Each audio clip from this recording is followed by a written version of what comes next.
أعوذ بالله من الشيطان الرجيم.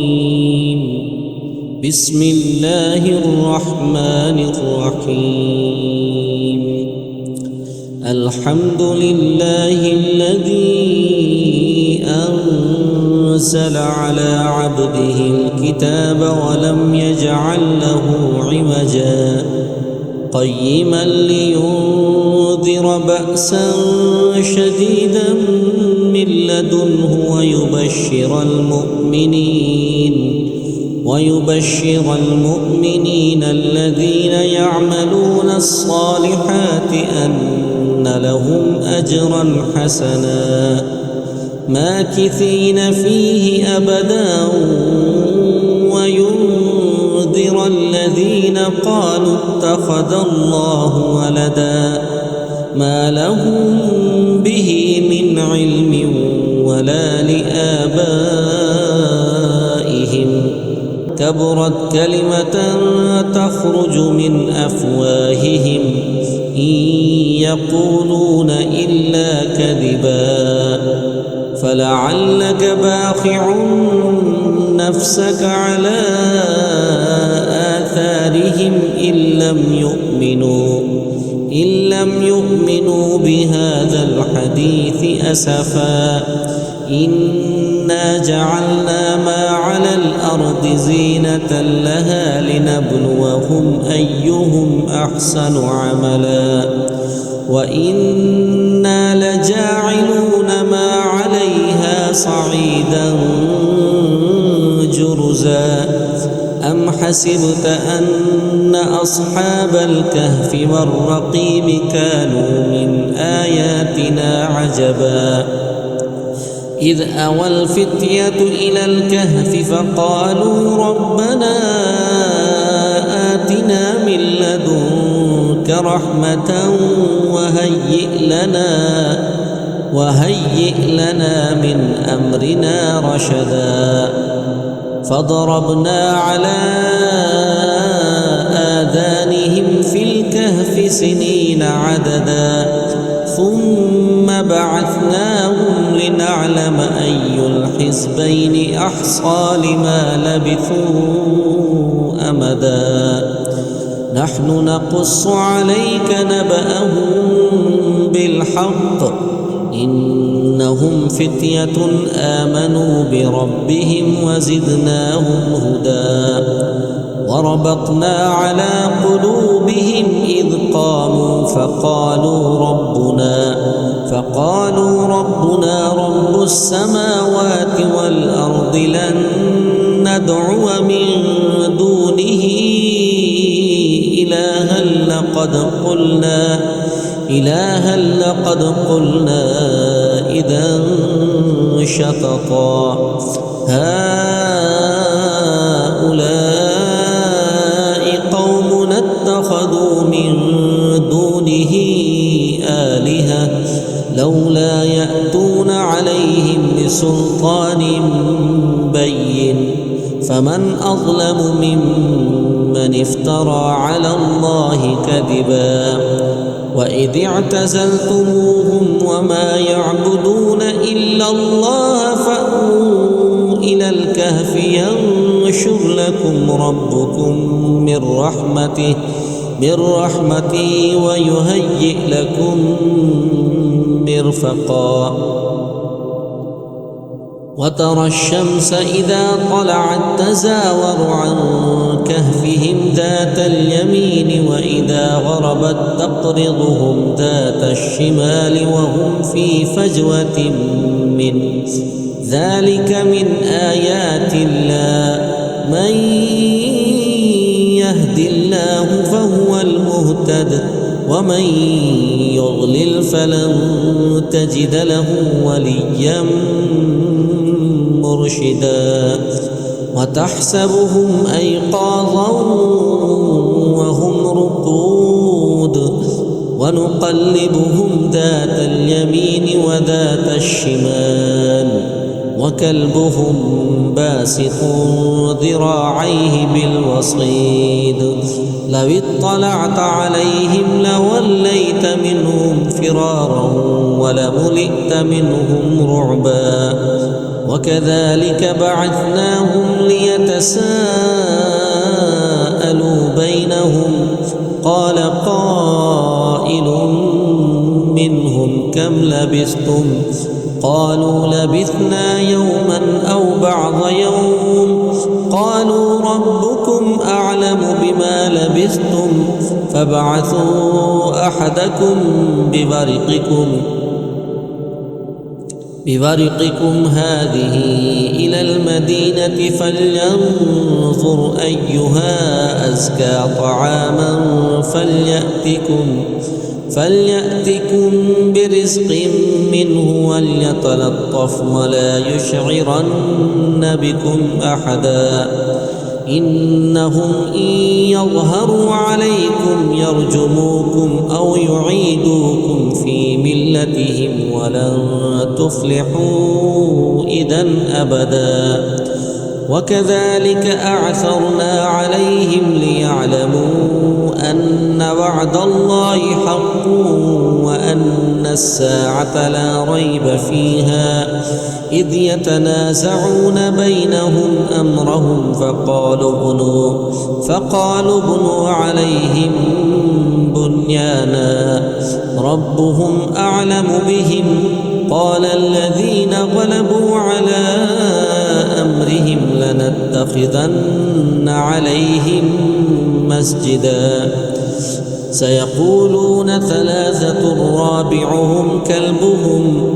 ويقولون خمسة سادسهم كلبهم رجما بالغيب ويقولون سبعة وثامنهم كلبهم قل ربي أعلم بعدتهم ما يعلمهم إلا قليل فلا تمار فيهم إلا مراء ظاهرا ولا تستفت فيهم منهم أحدا ولا تقولن لشيء إني فاعل ذلك غدا إلا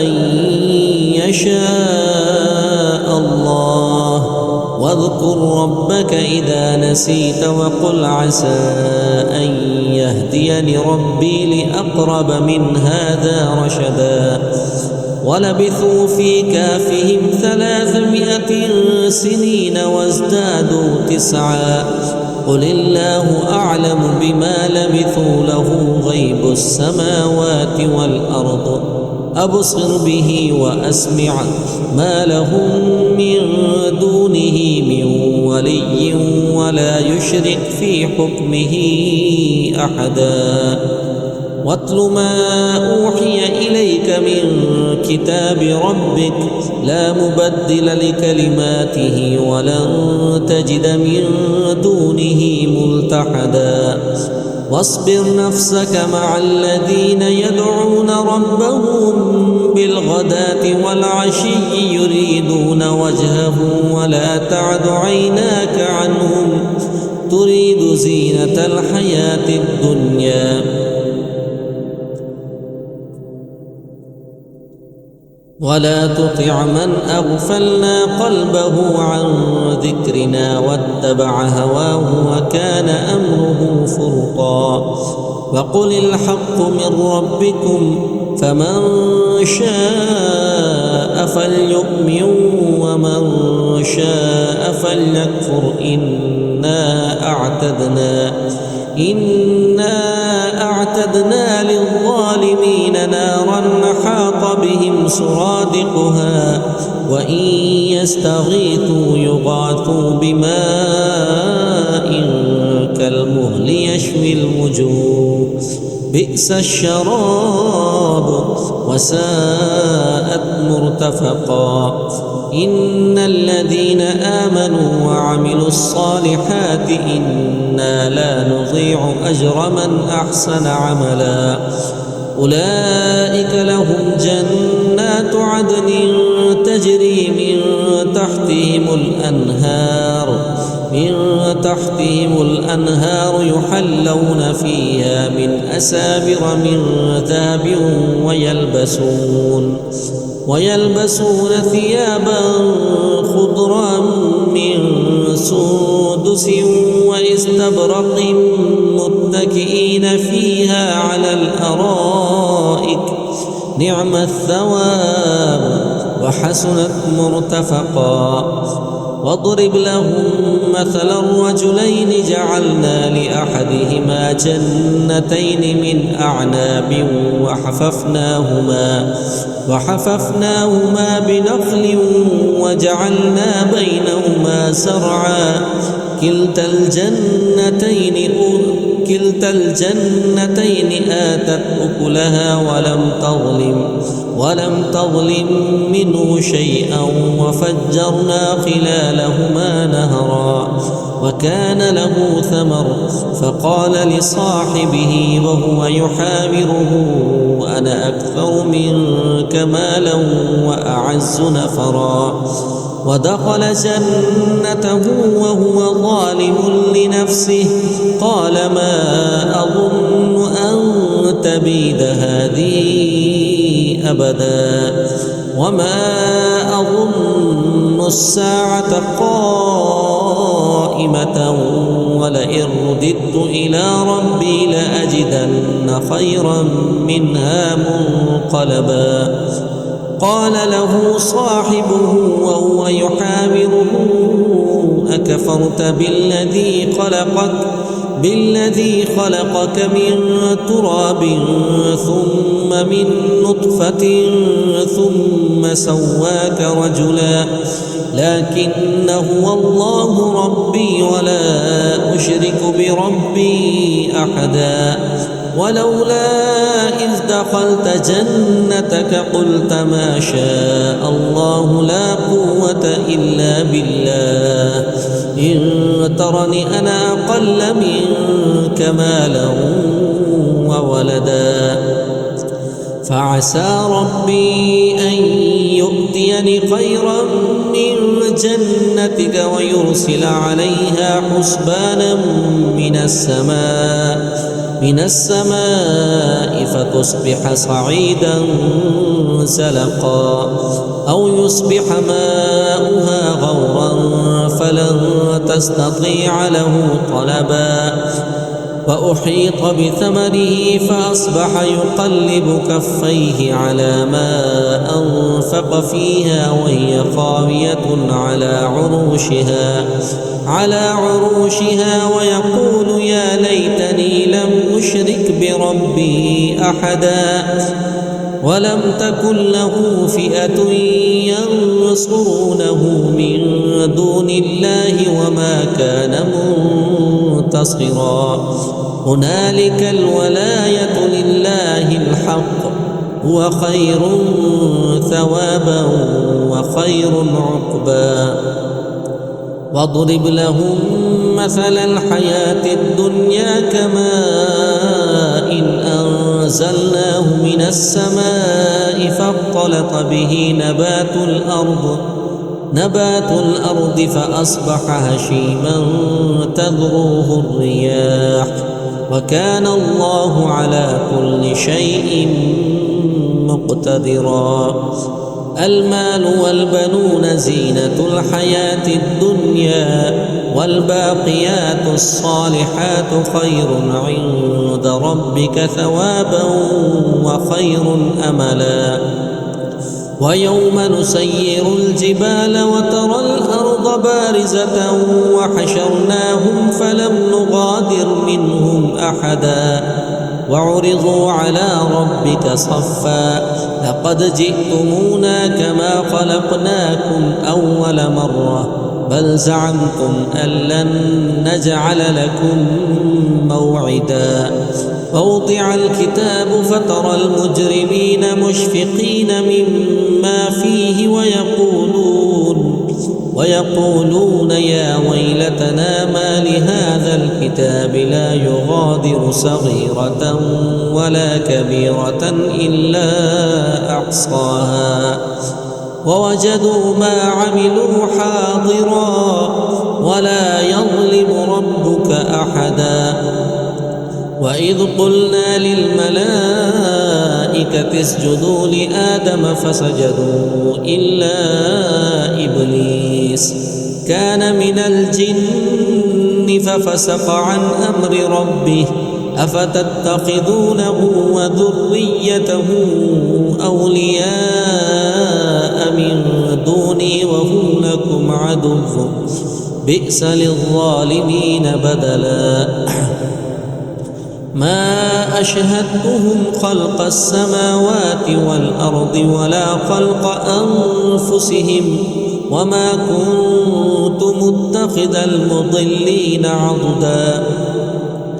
ويوم يقول نادوا شركائي الذين زعمتم فدعوهم فلم يستجيبوا لهم وجعلنا بينهم موبقا. ورأى المجرمون النار فظنوا أنهم مواقعوها ولم يجدوا عنها مصرفا. ولقد صرفنا في هذا القرآن للناس من كل مثل وكان الإنسان أكثر شيء جدلا. وما منع الناس أن يؤمنوا إذ جاءهم الهدى ويستغفروا ربهم إلا أن تأتيهم سنة الأولين أو يأتيهم العذاب قبلا. وما نرسل المرسلين إلا مبشرين ومنذرين.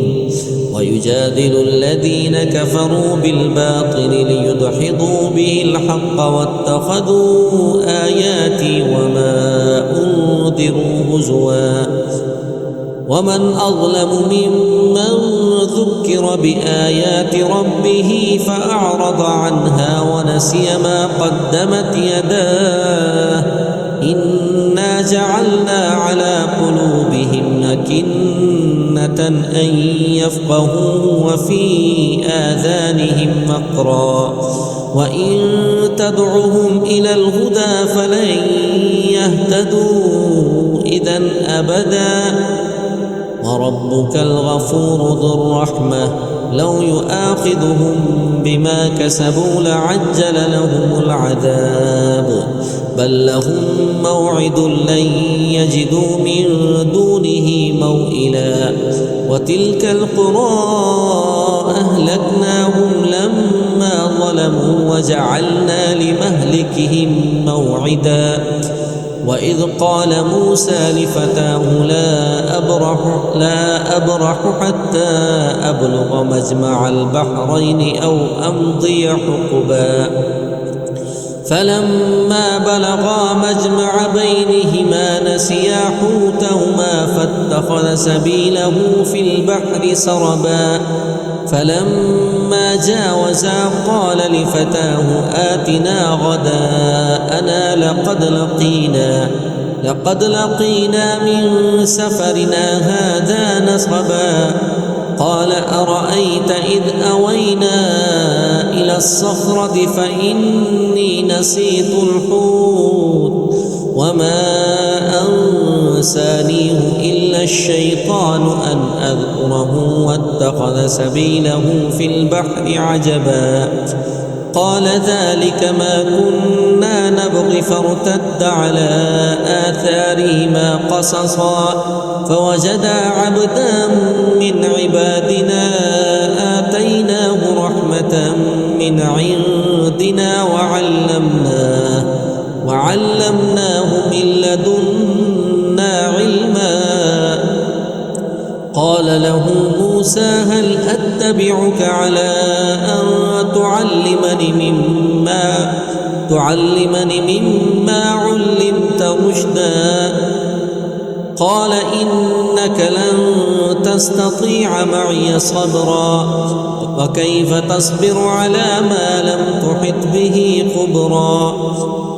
قال ستجدني إن شاء الله صابرا ولا أعصي لك أمرا.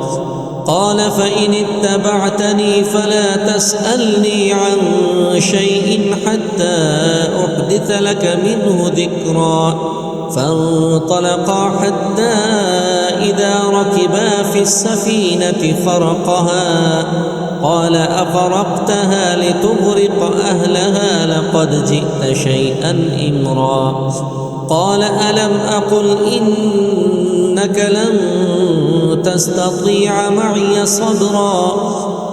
قال لا تؤاخذني بما نسيت ولا ترهقني من أمري عسرا. فانطلقا حتى إذا لقيا غلاما فقتله قال أقتلت نفسا زكية بغير نفس لقد جئت شيئا نكرا. قال ألم أقل لك إنك لن تستطيع معي صبرا. قال إن سألتك عن شيء بعدها فلا تصاحبني قد بلغت من لدني عذرا. فانطلقا حتى إذا أتيا أهل قرية استطعما أهلها فأبوا أن يضيفوهما فوجدا فيها جدارا يريد أن ينقض فأقامه.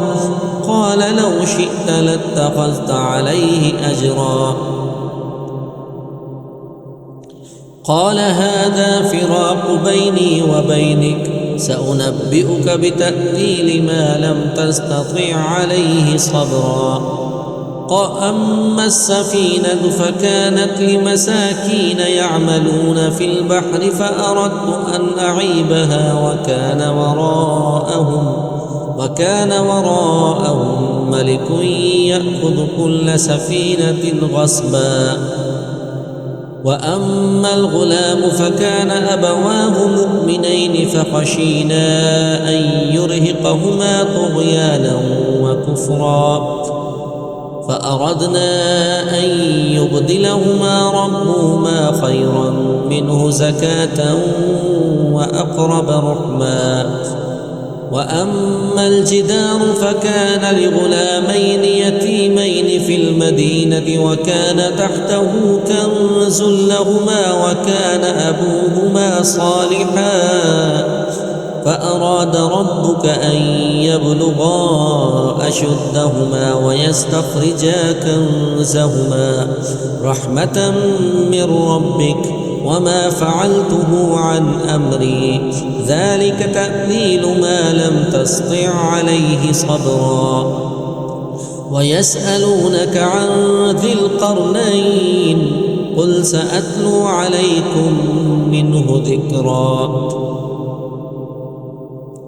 إنا مكنا له في الأرض وآتيناه من كل شيء سببا فأتبع سببا حتى إذا بلغ مغرب الشمس وجدها تغرب في عين حمئة ووجد عندها قوما قلنا يا ذا القرنين إما أن تعذب وإما أن تتخذ فيهم حسنا. قال أما من ظلم فسوف نعذبه ثم يرد إلى ربه فيعذبه عذابا نكرا. وأما من آمن وعمل صالحا فله جزاء الحسنى وسنقول له من أمرنا يسرا. ثم أتبع سببا حتى إذا بلغ مطلع الشمس وجدها تطلع على قوم لم نجعل لهم من دونها سترا.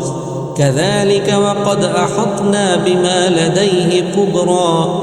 ثم أتبع سببا حتى إذا بلغ بين السدين وجد من دونهما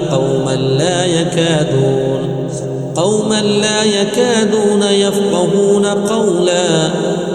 قالوا يا ذا القرنين إن يأجوج ومأجوج مفسدون في الأرض فهل نجعل لك خرجا على أن تجعل بيننا وبينهم سدا. قال ما مكني في ربي خير فأعينوني بقوة أجعل بينكم وبينهم ردما.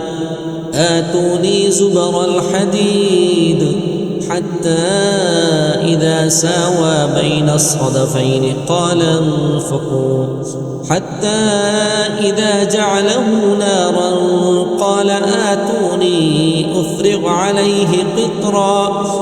فما استطاعوا أن يظهروه وما استطاعوا له نقبا.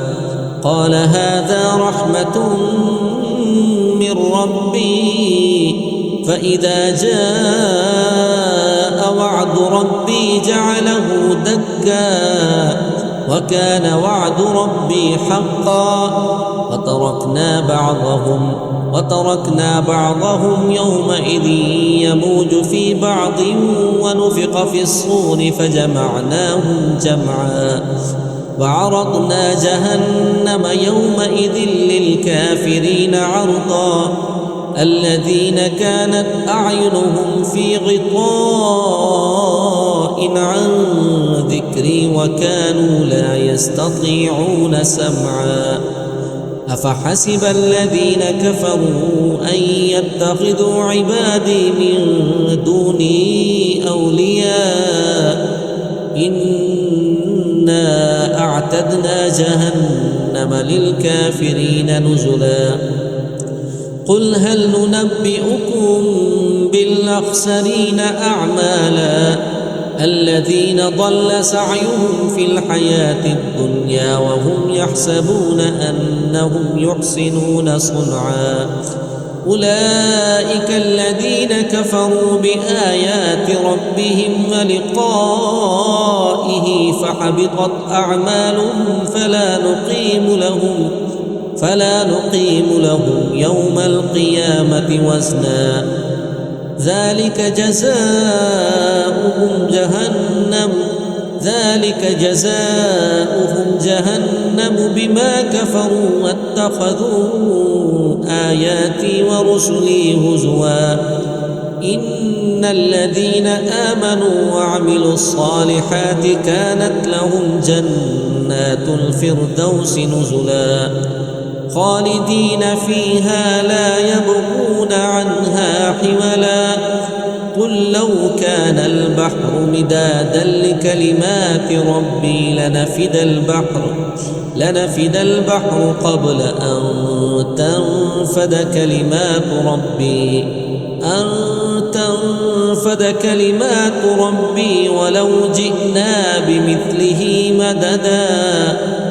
قل إنما أنا بشر مثلكم يوحى إلي أنما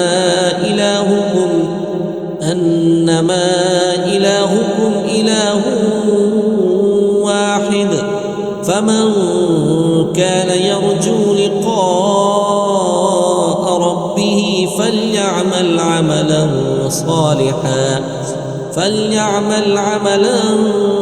صالحا ولا يشرك بعبادة ربه أحدا.